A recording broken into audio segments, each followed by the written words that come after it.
Many of the era's most handsome leading men went home to wives who wouldn't get a second glance from casting directors. Did these screen icons see something the cameras missed, or were these unlikely unions built on something deeper than looks? 1. Clark Gable and Carole Lombard. The king of Hollywood could have had any woman in Tinseltown, but Clark Gable's heart belonged to a woman fans thought wasn't worthy of his royal status. While Gable dazzled audiences with his devilish smile and powerful screen presence in Gone with the Wind, his third wife, Carole Lombard, was considered plain and boyish by the beauty standards of the day. Critics whispered that Lombard's thin frame and lack of the voluptuous figure typical of 1930s bombshells made her an odd match for Hollywood's most desired man. Studio executives reportedly tried to enhance her appearance with strategic lighting and makeup, but the couple seemed oblivious to the chatter. What's wild is that Gable met Lombard at a No More Orchids party where he initially dismissed her as not his type. Yet after his divorce from second wife Maria Langham, Gable couldn't stay away from Lombard's infectious humor and down-to-earth personality. She won him over by sending him a ham with his picture on it after they worked together on No Man of Her Own. The unlikely pair eloped in 1939, shocking Hollywood elites who expected Gable to choose a classic beauty. Despite the raised eyebrows, friends reported their marriage was blissfully happy until Lombard's tragic death in a 1942 plane crash. Gable was so devastated he immediately enlisted in the Army Air Forces, telling friends, "I don't give a damn about my appearance anymore now that she's gone." The king of Hollywood never truly recovered from losing his unconventional queen.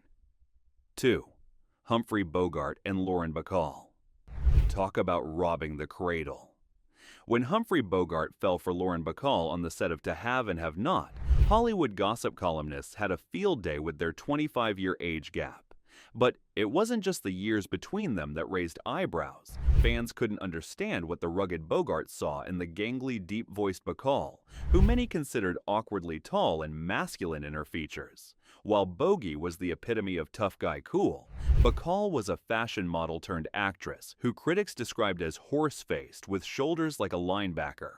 Her unusually low voice, which became her trademark, was initially considered a liability by Warner Brothers executives who thought it made her sound like a man. Howard Hawks, who discovered her, famously told her to lower it even more, resulting in the husky tone that polarized audiences. The unlikely romance bloomed despite Bogart being married to his alcoholic third wife, Mayo Methot, creating a scandal that threatened both their careers. Studio heads were furious, believing Bacall's unconventional looks and the controversial nature of their relationship would tarnish Bogart's image. They were dead wrong. Against all odds, the mismatched couple married in 1945 and became one of Hollywood's most enduring pairs. Friends marveled at how the famously difficult Bogart transformed around his young bride. Director John Huston once remarked, "I've never seen a man so completely remade by a woman who most of us thought wasn't much to look at." Despite the constant whispers about Bacall's appearance, Bogart remained devotedly in love until his death in 1957, famously telling friends, "Beauty fades, but that mind and spirit of hers will keep me captivated forever." 3. James Stewart and Gloria Hatrich McLean. America's favorite everyman shocked Tinseltown when he chose a wife who was anything but a glamour girl. James Stewart, the lanky, charming star who made audiences swoon in It's a Wonderful Life, remained a bachelor until age 41, when he fell for Gloria Hatrich McLean, a divorced mother of 2 sons, who industry insiders described as plain as porridge and matronly. While Jimmy lit up the screen with gorgeous co-stars like Grace Kelly and Kim Novak, his real-life leading lady was considered unremarkable, with her sensible haircut and practical fashion sense. Hollywood columnists couldn't fathom why one of the industry's most eligible bachelors would settle for a woman who never turned heads on the red carpet. Some even speculated it was her fortune as an ex-wife of a wealthy businessman that attracted the frugal Stewart. The truth was far more surprising. After years of being linked to stunning actresses including Marlene Dietrich and Ginger Rogers, Stewart found himself drawn to Gloria's no-nonsense attitude and lack of interest in fame. At their first meeting at a dinner party hosted by Gary Cooper, Gloria reportedly didn't recognize the famous actor and asked him to fetch her a drink, thinking he was a waiter. This incredible marriage lasted 45 years until Gloria's death in 1994. When asked about the secret to their unusually long Hollywood union, Stewart always credited Gloria's disinterest in the spotlight and her grounding presence. "I needed someone who saw Jimmy, not James Stewart," he once confided to a reporter. "Everyone thought I deserved some great beauty, but what I deserved was a great partner." The heartbroken Stewart never remarried, telling friends, "There's no replacing a woman like that, no matter what she looked like." 4. Cary Grant and Betsy Drake. The man voted most handsome actor in Hollywood history chose a wife that left fans utterly baffled. Cary Grant, with his impeccable style and devastating good looks, could have had any bombshell in Tinseltown. Instead, he married Betsy Drake, an actress so forgettable that audiences often confused her with stagehands. Studio executives reportedly begged him to reconsider, fearing Drake's plain appearance would damage his carefully crafted image. Drake was not only considered unattractive by harsh Hollywood standards, but her career was negligible compared to Grant's superstardom. Critics described her as mousy, boyish, and completely lacking the glamour expected of a leading man's wife. Her thin lips and pointed features were constantly compared unfavorably to Grant's previous romantic interests, including voluptuous bombshells like Mae West and Sophia Loren. The oddest part?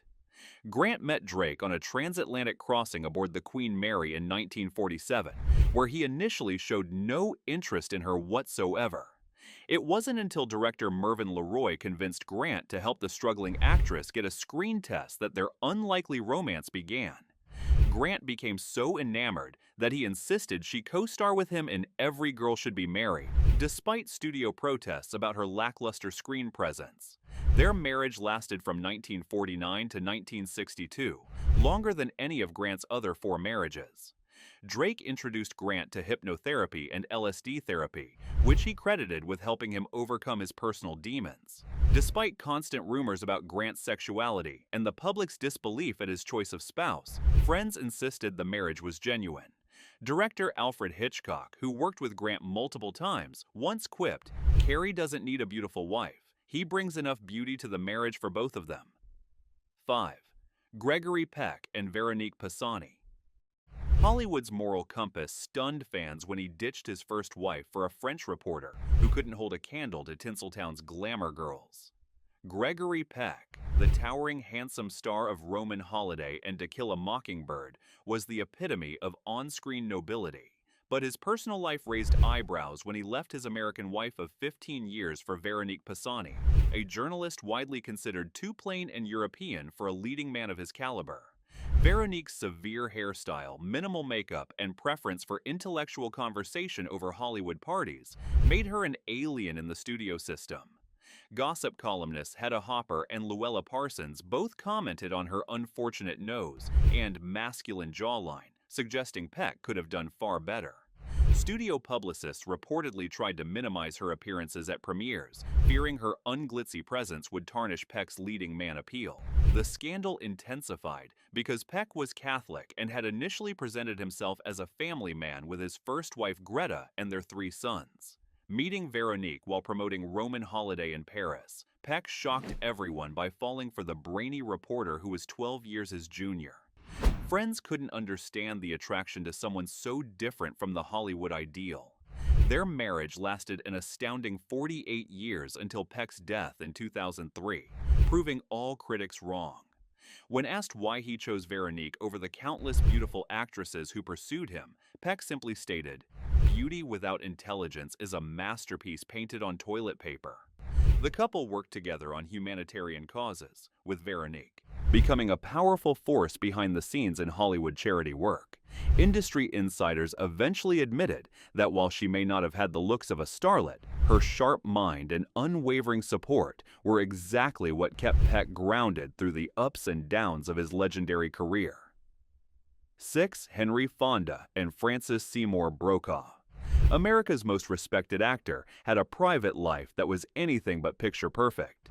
Henry Fonda, the lean, intense star of The Grapes of Wrath, puzzled Hollywood when he married Frances Seymour Brokaw in 1936. While Fonda epitomized the handsome, dignified leading man, Frances was considered a wealthy socialite with none of the visual appeal needed for a Hollywood wife. Industry insiders described Frances as matronly before her time and socially awkward, with a perpetually worried expression that photographers struggled to capture flatteringly.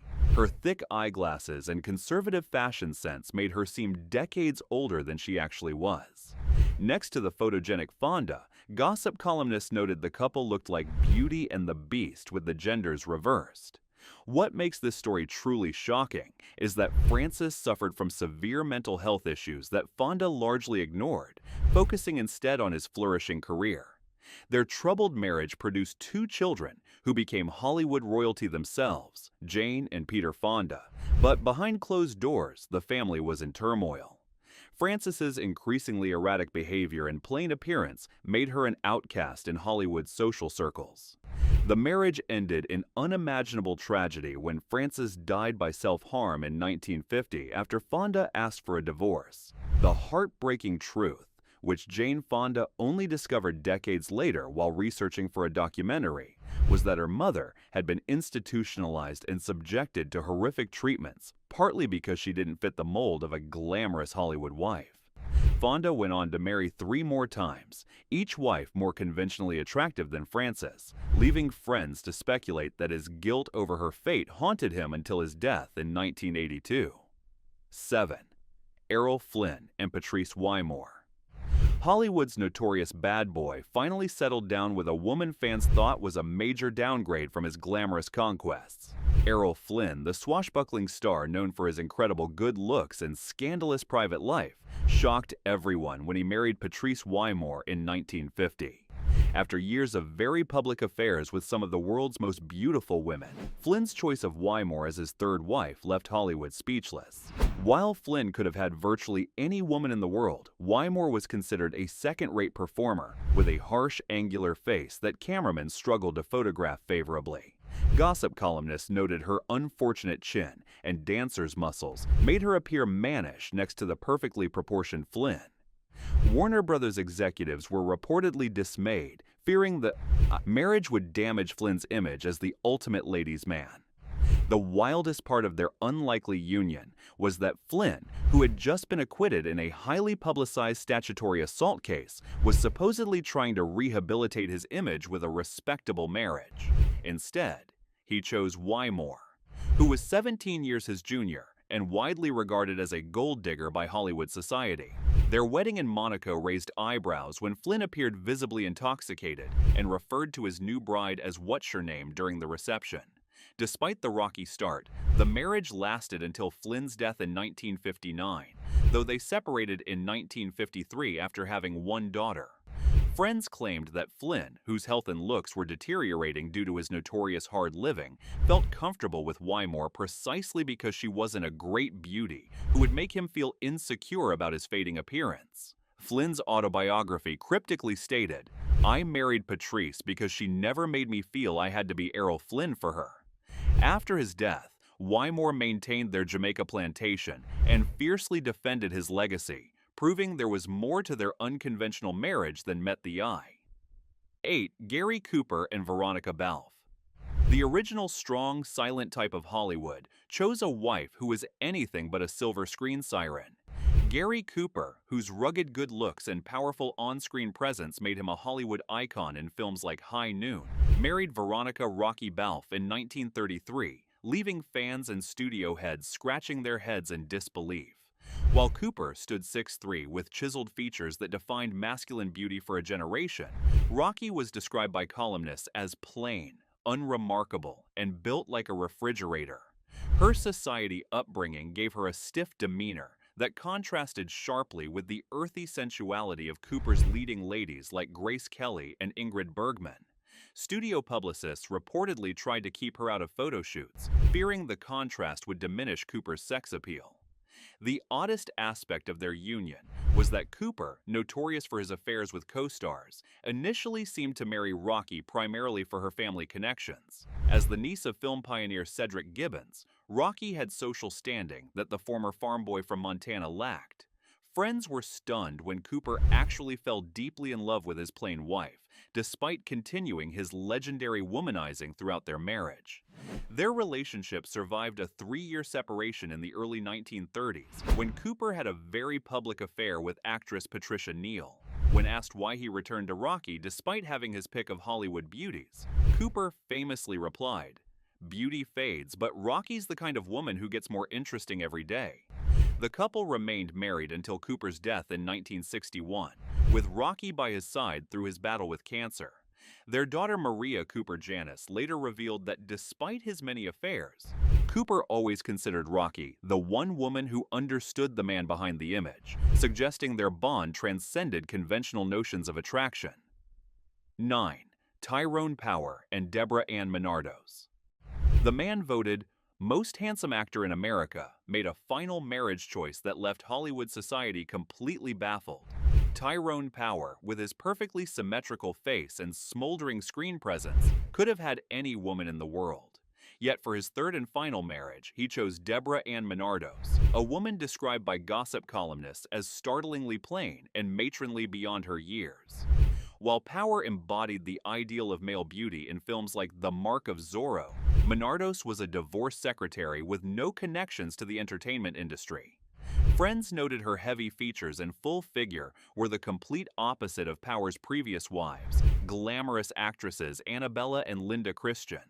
Studio executives at 20th Century Fox were reportedly horrified, fearing the marriage would tarnish Power's carefully cultivated image as a romantic idol. What's truly shocking is that Menardos was pregnant when they married in 1958, creating a scandal that rocked Hollywood. Power, who had long battled rumors about his sexuality, seemed desperate to prove his virility with this final relationship. The marriage occurred just as Power's career was waning, with younger actors like James Dean and Marlon Brando representing a new kind of masculinity that made Power's polished perfection seem outdated. In a tragic twist, Power never lived to see his child with Menardos. He died of a massive heart attack at age 44 while filming Solomon and Sheba in Madrid, with his pregnant wife unable to reach his side before he passed. Their son, Tyrone Power IV, was born 2 months after his father's death. Menardos never remarried, dedicating herself to preserving her husband's legacy. When asked years later about the public's surprise at their match, she simply stated, "Tyrone had spent his life being loved for his face. He told me I was the only woman who ever loved him for his heart." 10. Spencer Tracy and Louise Treadwell. One of Hollywood's most respected actors remained legally tied to a woman most fans didn't even know existed. Spencer Tracy, the powerhouse performer, who won consecutive Oscars and set the standard for natural screen acting, maintained his marriage to Louise Treadwell despite their separation and his infamous 26-year affair with Katharine Hepburn. While Tracy commanded the screen with his intense presence and rugged good looks, Louise was described by those who met her as severely plain, matronly, and completely lacking Hollywood polish. Their marriage began in 1923 before Tracy became famous, and the contrast between them grew more pronounced as his star rose. Studio publicists at MGM deliberately kept Louise out of the spotlight, believing her unpolished appearance would damage Tracy's leading man image.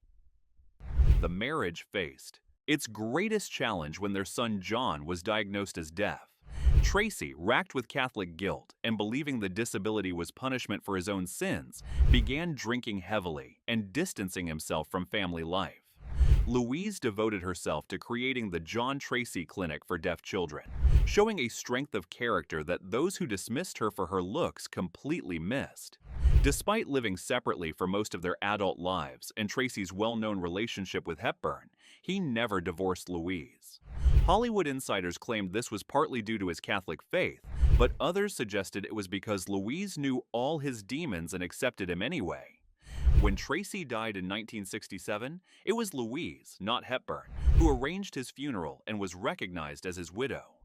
Director George Cukor, who worked with both Tracy and Hepburn, once remarked, "Everyone sees Spencer's relationship with Kate as this great love story, but his real love story was with Louise. She wasn't beautiful, but she had the kind of strength he needed and respected above all else. 11. James Cagney and Frances Vernon. The tough guy of Warner Brothers had a soft spot for a woman Hollywood never embraced. James Cagney, the compact dynamo known for his explosive performances in gangster classics like White Heat, remained faithfully married to Frances Willie Vernon from 1922 until his death in 1986, despite her complete lack of glamour or Hollywood appeal. While Cagney electrified screens with his kinetic energy and distinctive looks, Frances was described by columnists as homely, severe, and built like a farmhand. Her practical clothes and no-nonsense hairstyle made her invisible in a town obsessed with beauty. Studio photographers reportedly dreaded events where they had to include her, as her stern expression and unflattering features contrasted sharply with Cagney's dynamic screen presence.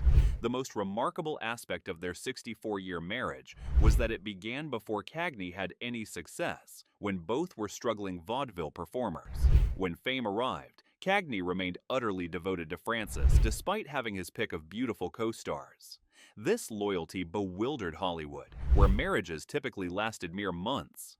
MGM head Louis B. Mayer once reportedly offered Cagney a better contract if he would divorce Frances and marry someone more photogenic, an offer Cagney rejected with typical fiery language. The couple retreated to their farm in upstate New York whenever possible, where Frances managed their agricultural business with remarkable skill. Cagney frequently told interviewers that his happiest moments were spent farming with his wife, not making movies with glamorous actresses. When asked about the secret to their unusually long marriage, Cagney famously growled, "I married a woman, not a face."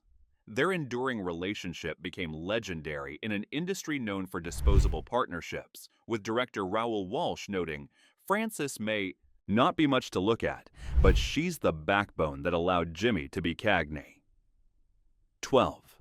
Orson Welles and Rita Hayworth. The boy genius of Hollywood actually degraded one of the world's greatest beauties through sheer arrogance. Orson Welles, the revolutionary filmmaker behind Citizen Kane, shocked Hollywood by marrying the breathtaking Rita Hayworth in 1943, then proceeded to transform her into someone unrecognizable to her adoring fans. While this pairing initially seemed like a match of equals in terms of talent and beauty, Welles quickly made clear he found Hayworth's glamorous image distasteful. In their film, The Lady from Shanghai, he forced her to cut off her famous long red hair and dye it platinum blonde, essentially destroying the trademark look that had made her famous. Critics were aghast, with one famously writing, "Welles has accomplished the impossible. He has made Rita Hayworth ugly." The irony was striking.